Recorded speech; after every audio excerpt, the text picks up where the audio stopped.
Ladies and gentlemen, please welcome André Kuipers.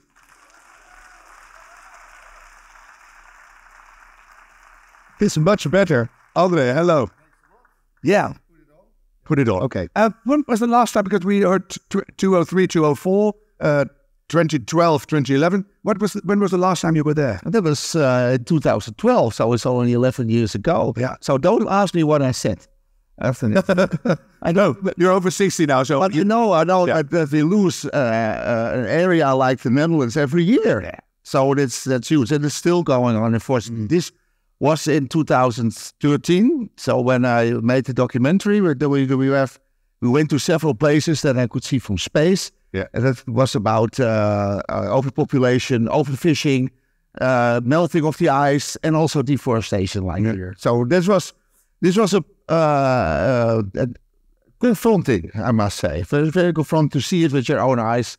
The deforestation to you, because I described it earlier. I saw it from the sky as well. I was sort of shocked for weeks. What did it do to you? Because you saw it from the outer space already, so you have a bigger perspective than I do. Yeah, well, first, from space it's not easy to see deforestation because it's a rainforest. There's a lot of rain clouds. So, we heard about with satellites, you can, with radar, you can see through the clouds, but with your eyes you cannot. Your eyes are very limited. But when the rainforest, when the rain clouds were gone, then you could see this fishbone structure, all these little roads being dug, so you can see clearly that there is deforestation. Yeah. Of course, I cannot compare it with next year or whatever. A satellite does it for decades. The same spot over and over. It's so beautiful. And you can see it grow. Yeah, but the advantage of a human is that you can tell it to people because they can imagine what you see. You can have the pictures. This is what you see with the naked eye. You see all the smoke trails, etc. You can see that very well from space. And then that was actually the reason that I went to WWF to say, okay, I want to spread the word, to make people aware of what's happening. And then I saw the figures and I thought, oops, that made me pessimistic because I thought, it's much worse than I thought. I was very optimistic in the past because I was naive. I didn't know the numbers. No, they see the numbers, but I said, if you don't do anything, then it even goes faster.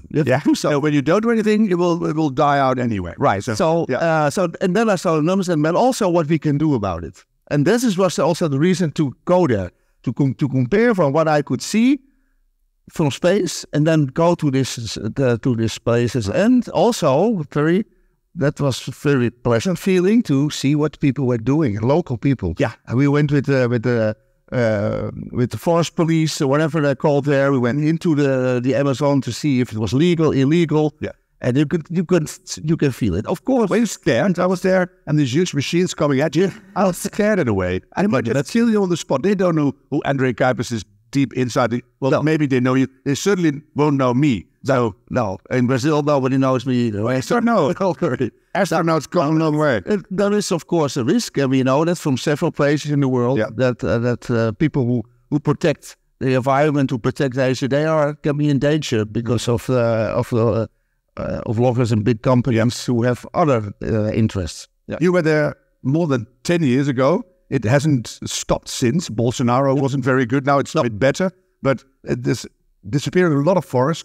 How do you keep your energy and your hopes up to tell younger people, which you do a lot, so that there is a possibility to save it? This tool will help. I'll come to that later on. But where do you keep your energy up to tell people this is beautiful, we need to save it?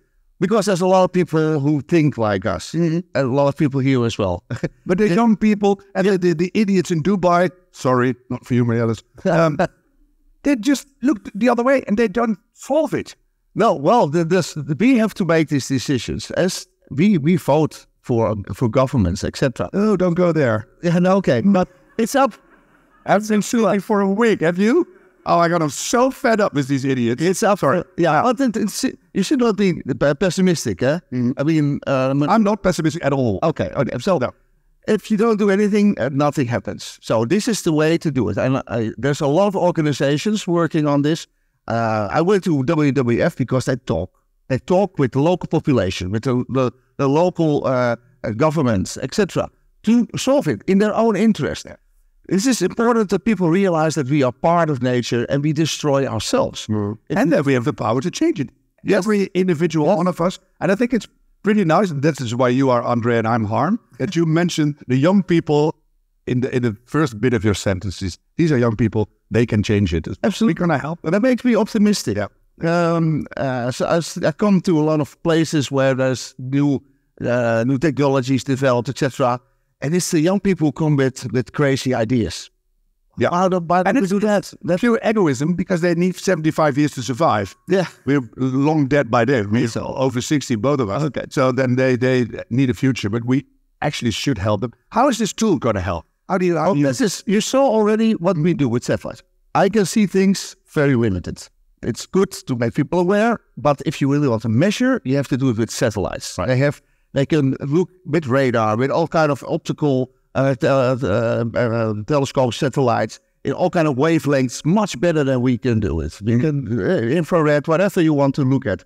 So, and over time, through the clouds, over decades, you can compare satellites, Landsat satellites. This is data, actual evidence we need with Sentinel. Right. Do it. This is scientific data, neutral data. So that is a good thing. But if you saw in the small piece of documentary, this is when it's already done. And the beautiful thing of forest forecast is that with AI, that's what we're getting into now. Yeah.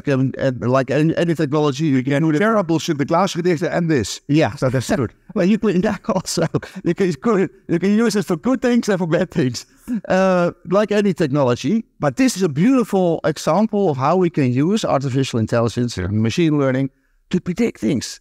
Because we heard already in the other speeches, there's only a small amount of people that can really do something. The boots on the ground is full, so we have to be smart. If you can direct them directly, but okay, this is probably, I mean, it's not 100%, but say, what is the 50% of the cases for 80% accuracy, then so you have a much bigger chance to prevent it. Yeah.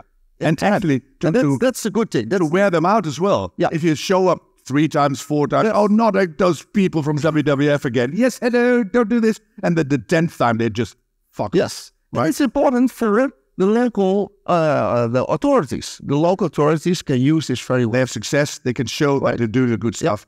Yeah, great. Wow. Thank you that you're here, André. So technology like this helps us.